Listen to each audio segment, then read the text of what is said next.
नमस्कार, मी क्षितिज भोगे. महाराष्ट्र न्यूज 7चा आपला विदर्भ आपली बातमी या बातमीपत्रात तुमचं खूप स्वागत करतो.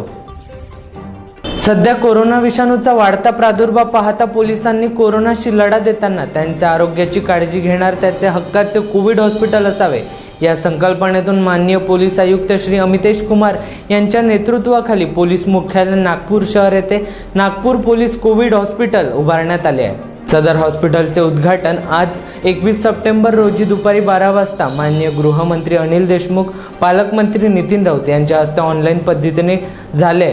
सदर उद्घाटन कार्यक्रमाकरिता माननीय पोलीस आयुक्त श्री अमितेश कुमार, माननीय आयुक्त मनपा नागपूर श्री राधाकृष्ण बी, विशेष पोलीस महानिरीक्षक नागपूर परिक्षेत्र श्री चिरंजीव प्रसाद, सह पोलीस आयुक्त श्री निलेश भरणे, पोलीस अधीक्षक नागपूर राकेश ओला, मान्य वैद्यकीय अधिष्ठाता डॉक्टर व इतर मान्यवर तसेच सर्व मान्य पोलीस उपायुक्त व इतर पोलीस अधिकारी उपस्थित होते. नागपूर शहरात जे कोरोना संक्रमणचे प्रमाण वाढलेले आहे आणि त्याचबरोबर अंदाजन आमचे 10% वर लोक, अंदाजन 1000 पोलीस कर्मचारी आणि त्यांचे कुटुंबियांचे लोक संक्रमित झालेले आहे आणि काही 15 लोकांची मृत्यू पण झाली होती आणि बेड्सची कमतरता नागपूर शहरात भासत होती. म्हणून डेडिकेटेड हॉस्पिटल्स शक्य आहे का आणि ते तयार व्हायला पाहिजे अशी इच्छा माननीय गृहमंत्री साहेबांनी व्यक्त केली होती मागच्या आठवड्यात ज्यावेळी ते नागपूर शहरात आले होते.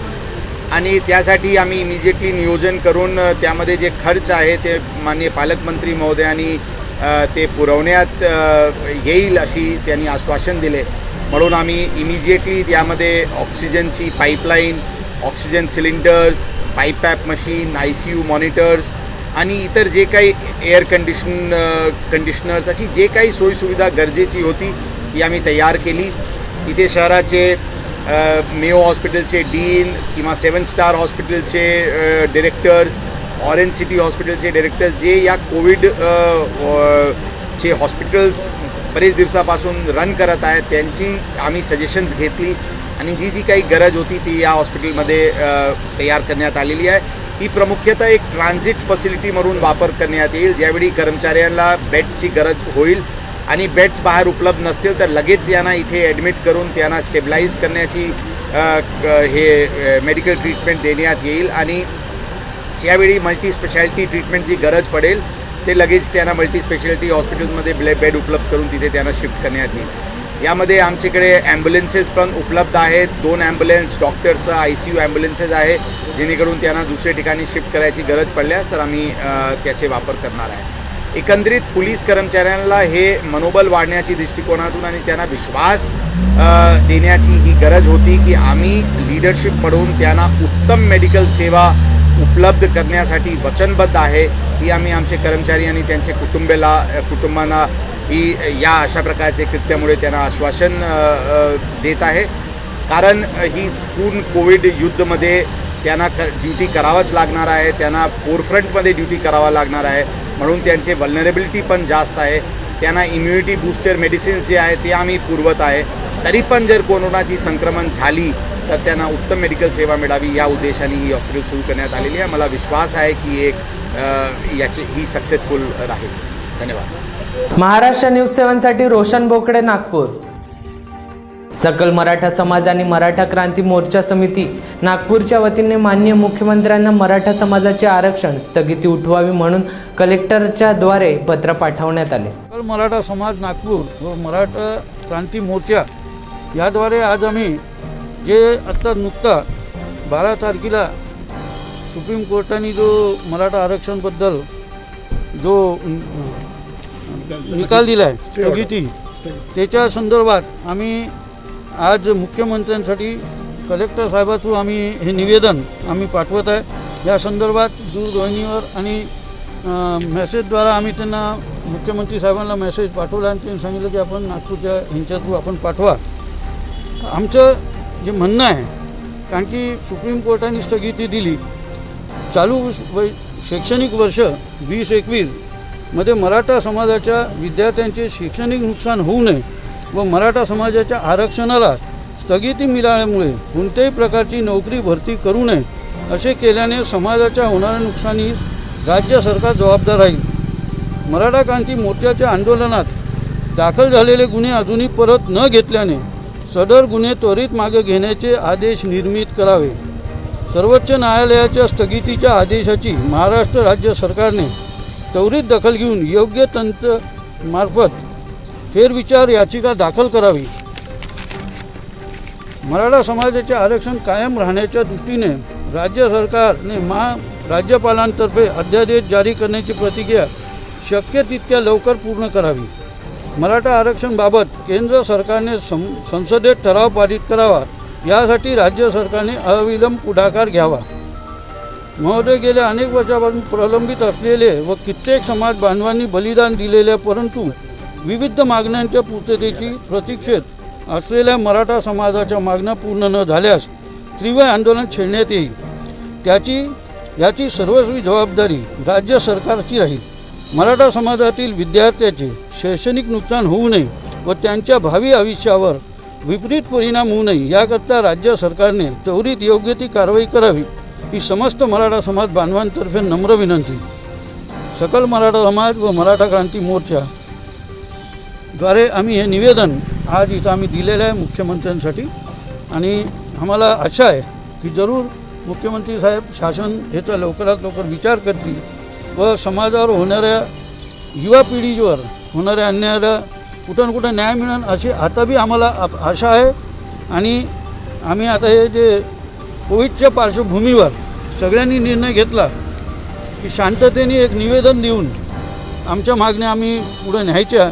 आणि त्याप्रमाणे आम्हाला 5-7 जणाला आज इथं डेप्युटी यांनी परवानगी आम्हाला मिळाली. मी मुदोजी राजे भोसले, श्रीमंत राजे संग्रामसिंग भोसले, नरेंद्र मोहिते, सतीश गिरमकर, सचिन नाईक, मोहन जाधव, सतीश साळुंके आणि जितेंद्र खोत एवढ्या जणांनी आज आम्ही इथून हे डेप्युटेशन सकल मराठा समाज व मराठा क्रांती मोर्चाद्वारे आम्ही इथं दिलेलं आहे. महाराष्ट्र न्यूज 7साठी रोशन बोकडे, नागपूर.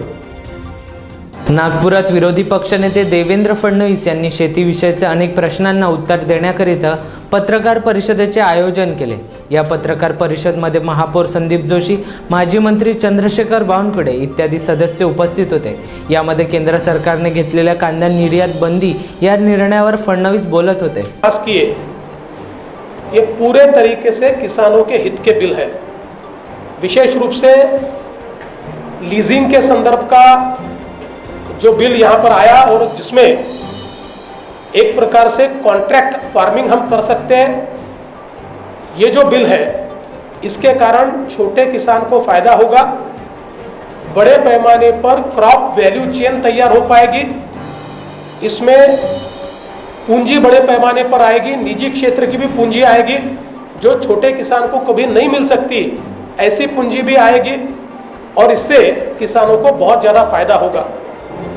इसके साथ साथ अभी जो बाजार समितियां हैं उसमें जिस प्रकार से किसानों को टैक्स देना पड़ता है, सेस देना पड़ता है, आज परिस्थिति ऐसी है किसान उपज के लिए अपनी मेहनत करता है लेकिन किसान की उपज कहाँ बेची जाए इस पर किसान का कंट्रोल नहीं, कितने पैसे में बेची जाए इस पर किसान का कंट्रोल नहीं, और अपनी ही उपज बेचने के लिए किसानों को टैक्स देना पड़ता है. इस प्रकार की परिस्थिति थी. कल के बिल ने इन तीनों परिस्थितियों को समाप्त कर दिया. अब किसान को यह अधिकार आया है कि वो कहीं पर भी अपना माल बेच सकता है. कहाँ बेचना ये किसान तय करेगा, किस कीमत पर बेचना है, क्योंकि सिंगल मार्केट हुआ है तो देश के किसी भी कोने में बिना रोक टोक के किसान अपना माल बेच सकता है. तो कहाँ बेचना है ये भी किसान तय करेगा और इसके साथ साथ इसकी कीमत भी किसान तय करेगा. और अब किसान को इस पर कोई टैक्स या सेस नहीं देना पड़ेगा. कई जगह तो 8% तक टैक्स अपने ही माल पर किसानों को देना पड़ता था, अब ये नहीं देना पड़ेगा. इसलिए ये दोनों बिल क्रांतिकारी है. इन बिल्स पर, इन विधेयकों पर, इन कानूनों पर जिस प्रकार की राजनीति कांग्रेस ने की है इससे कांग्रेस का असली चेहरा बेनकाब हुआ है.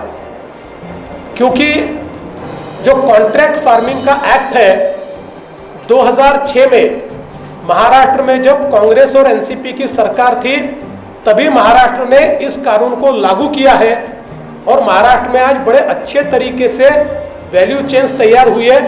नासिक में हम देख सकते हैं टोमेटो वैल्यू चेन है, पोटैटो वैल्यू चेन है, आलू की वैल्यू चेन, पेप्सी जैसी कंपनियों ने उसमें निवेश किया है और किसानों को उसका मुनाफा मिल रहा है। सबसे बड़ी बात यह है कि इसमें किसी भी प्रकार से किसान की खेती पर वो कब्जा नहीं कर सकते।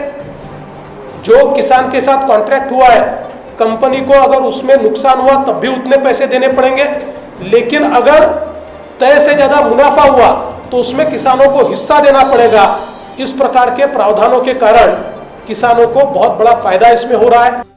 महाराष्ट्र न्यूज 7 साठी रोशन बोकडे, नागपूर।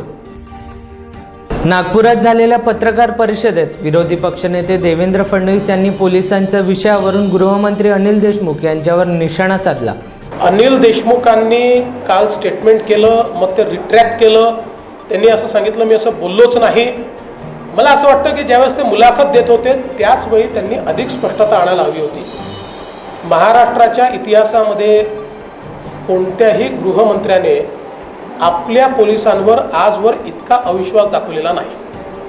आणि सगळ्यात महत्त्वाचं असं आहे, पोलीस कुठल्या पक्षाचे नसतात। आम्ही सत्तेत आलो त्यावेळेस 15 वर्ष काँग्रेस राष्ट्रवादीचं राज्य होतं, तेच पोलीस होते, परंतु त्याच पोलिसांना सोबत घेऊन आम्ही उत्तम काम करण्याचा प्रयत्न केला। कारण शेवटी सरकार जे सांगतं ते पोलिसांना ऐकावं लागतं आणि त्यानुसार पोलीस काम करत असतं। काही ठिकाणी त्यांना प्रोफेशनली सगळे अधिकार आहेत आणि म्हणून मला असं वाटतं की हे उद्गार जे त्यांनी काढल्यात, आता ते म्हणतात मी काढलेले नाही आहेत, आपण त्यांना बेनिफिट ऑफ डाऊट देऊ की त्यांनी ते काढलेले नसतील, पण त्यांच्या बोलण्याचा तसा अर्थ निघणं हे देखील योग्य नाही आहे।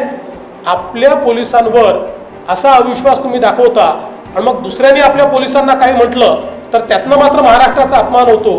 त्यामुळे मला असं वाटतं की त्यांनी तोलून मापून बोललं पाहिजे आणि विशेषतः पोलिसांवर अविश्वास दाखवणं हे योग्य नाही आहे। दुसरं एक अजून मला त्या बातमीत वाचायला मिळालं, ते बोलले आहेत की मी त्यांचा इंटरव्ह्यू बघितलेला नाही, पण त्यात मला असं वाचायला मिळालं की टेलिफोन टॅपिंगच्या संदर्भातले अधिकार हे आता गृहमंत्र्यांनी स्वतःकडे घेतलेले आहेत। यापूर्वी ते असे त्या बातमीत लिहिलं होतं की पूर्वी मी गृहमंत्री असताना ते माझ्याकडे होते, पण मध्यंतरीच्या काळात डीजींनी काहीतरी मुख्यमंत्र्याची सही घेतल्यामुळे ते डीजींकडे गेले।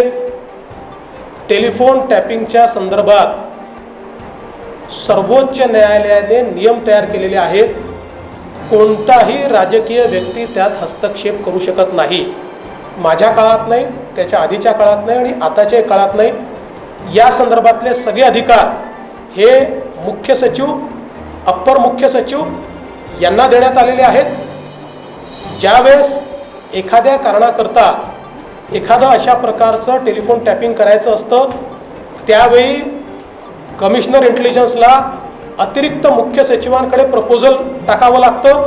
त्यांनी मान्यता दिल्यानंतरच ते करता येतं। ते कधीही गृहमंत्र्याकडे, मुख्यमंत्र्याकडे जात नाही, पाठवताही येत नाही, याचा रिव्ह्यू देखील घेता येत नाही। गृहमंत्र्यांना आणि मुख्यमंत्र्यांना याचा रिव्ह्यू देखील घेता येत नाही। याचा रिव्ह्यू घेण्याचे अधिकारही केवळ आणि केवळ मुख्य सचिवांना देण्यात आलेले आहेत। त्यामुळे ही जर बातमी जी मी वाचली ती खरी असेल तर सुप्रीम कोर्टाच्या निर्णयाच्या विरुद्ध हे काम होत आहे। त्यामुळे माझा त्यांना सल्ला असेल, त्यांना नको असेल तरी सांगतो आणि विरोधी पक्षाचा नेता म्हणूनही सांगतो, अशा प्रकारचे अधिकार त्यांनी घेतले असतील तर ते सुप्रीम कोर्टाच्या कायद्याचं उल्लंघन आहे। असे अधिकार त्यांना घेता येणार नाही। महाराष्ट्र न्यूज 7 साठी रोशन बोकडे, नागपूर। नागपुरात झालेल्या पत्रकार परिषदेत विरोधी पक्षनेते देवेंद्र फडणवीस यांनी कोरोना नियंत्रणाची माहिती दिली। महापौर, आयुक्त आणि सर्व अधिकाऱ्यांचे मत घेऊन पुढील आराखडा तयार करू असे आश्वासन दिले। एकूण कोरोनाच्या जी काही परिस्थिती आहे त्या संदर्भातली इथली जी परिस्थिती आहे ती मी समजून घेतली। महापौरजी, सगळे पदाधिकारी, आमदार आणि आयुक्त होते। मला असं वाटतं की आयुक्तांनी आता बऱ्यापैकी त्या ठिकाणी सुधारणा केलेल्या मला पाहायला मिळाल्या। विशेषतः आता कोविड हॉस्पिटल्सची संख्या मोठ्या प्रमाणात वाढली आहे। आता जवळजवळ 42 कोविड हॉस्पिटल्स तयार झालेले आहेत आणि 102 पर्यंत संख्या नेण्याचा प्रयत्न आहे। आणि जवळजवळ या ठिकाणी मला असं वाटतं की आता 1800 बेड्स हे प्रायव्हेट हॉस्पिटलमध्ये तयार झाले आहेत। आणि आत्ता आपण पीककडे चाललो आहोत, त्याच्यामुळे बेड्स हे अजून यापुढे देखील आपल्याला लागतील. त्यामुळे मी त्यांना या ठिकाणी असं निवेदन केलं आहे की अजून प्रायव्हेट हॉस्पिटल्सचे आणि सरकारी हॉस्पिटल्सचे बेड्स हे कसे वाढवता येतील याचा प्रयत्न केला पाहिजे. कॉन्टॅक्ट ट्रेसिंग देखील आता मोठ्या प्रमाणात त्या ठिकाणी वाढवण्यात आलेला आहे, त्याचाही फायदा आपल्याला होईल. सगळ्यात महत्त्वाचं असं आहे की नागपूर जिल्ह्यामध्ये आपण टेस्टिंग चांगल्या प्रकारे करतो आहे. म्हणजे आज नागपुरातलं जे टेस्टिंग आहे ते समजा पर मिलियन पॉप्युलेशनचा आपण विचार केला तर मुंबईपेक्षा कितीतरी अधिक टेस्टिंग हे नागपूरमध्ये केलं जात आहे. आणि मला असं वाटतं की हीच स्ट्रॅटेजी असली पाहिजे. संख्या वाढली तरी टेस्टिंग मोठ्या प्रमाणात केलं पाहिजे, कारण मोठ्या प्रमाणात टेस्टिंग आणि कॉन्टॅक्ट ट्रेसिंगमधनं आयसोलेशन जर आपण केलं तर त्यातनंच आपण कोरोनाचा प्रादुर्भाव आहे तो कमी करू शकू. आत्ता या ठिकाणी कोविड सेंटर करता किंवा CCH करता जी काही सरकारने मान्यता दिली आहे तर त्याही संदर्भात मी त्या ठिकाणी आयुक्तांना आणि महापौरांना असं सांगितलं की एक जम्बो सेंटर करणं हे काही योग्य स्ट्रॅटेजी होणार नाही. याचं कारण आपण बघितलं असेल, मुंबईचे जम्बो सेंटर किंवा पुण्याचे जम्बो सेंटर हे जवळजवळ फेल झाले आहे. त्या ठिकाणी डेथ रेट हे 37% गेलेलं आहे. आणि पुण्यात त्याचवेळी पुणे आणि पिंपरी चिंचवडने जे छोटे सेंटर केले आहे 300चे 200चे ते सेंटर मात्र अतिशय योग्य प्रकारे चालले आहेत. तर मला त्यावेळेस महापौरांनी आणि आयुक्तांनी हे देखील सांगितलं की आता त्यांनी जो काही प्लॅन तयार केला होता एक जम्बो करायचा, त्याच्याऐवजी आता 2 वेगवेगळे सेंटर्स ते करतायत आणि तेही एक्झिस्टिंग इन्फ्रास्ट्रक्चरचं अपग्रेडेशन करून करतायत. मला असं वाटतं तीच करेक्ट स्ट्रॅटेजी आहे. त्याच्यामुळे बेड्स देखील उपलब्ध होतील आणि ऑक्टोबर महिन्यापर्यंत आपलं हे पिकिंग कदाचित चालेल. आता जे काही सिम्पटम्स दिसत आहेत किंवा देशभरामध्ये पिकिंगच्या संदर्भातली जे काही स्टॅटिस्टिक्स आहे त्याच्या आधारावर ऑक्टोबर एंडपर्यंत पिकिंग चालेल. त्यामुळे ऑक्टोबरमधले जे पेशंट्स आहेत त्यांच्यापर्यंत हे जर आपण बेड्स या ठिकाणी तयार करू शकलो तर आयसोलेशन आणि क्रिटिकल पेशंटचं मॅनेजमेंट याच्यामध्ये एक मला असं वाटतं की फायदा आपल्याला मिळेल आणि त्यातनं परिस्थिती थोडी बदलेल.